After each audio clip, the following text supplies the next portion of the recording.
From Washington, D.C., he's intellectual, author, and linguist, Professor Noam Chomsky. Manufacturing Consent. What is that title meant to describe? Well, the title is actually borrowed from a book by Walter Lippmann, written back around 1921, in which he described what he called the manufacture of consent as a revolution in the practice of democracy. What it amounts to is a technique of control.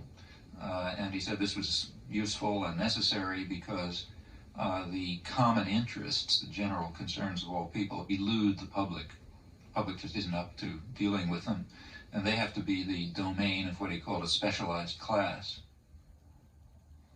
Notice that that's the opposite of the standard view about democracy. There's a version of this expressed by the highly respected moralist and theologian Reinhold Niebuhr, who was very influential on contemporary policymakers. His view was that rationality belongs to the cool observer, but because of the stupidity of the average man, he follows not reason but faith. And this naive faith requires necessary illusion and emotionally potent oversimplifications, which are provided by the myth maker to keep the ordinary person on course.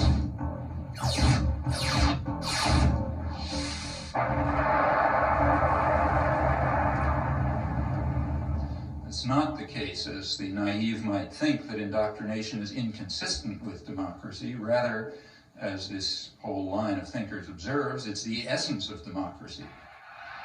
The point is that in a military state or a feudal state, or what we would nowadays call a totalitarian state, it doesn't much matter what people think, because you've got a bludgeon over their head and you can control what they do.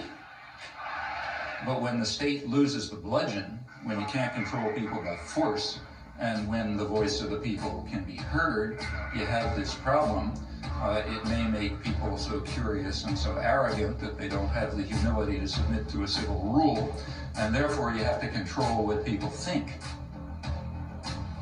And the standard way to do this is to resort to what in more honest days used to be called propaganda, manufacture of consent, creation of necessary illusions, various ways of either marginalizing the general public or reducing them to apathy in some fashion.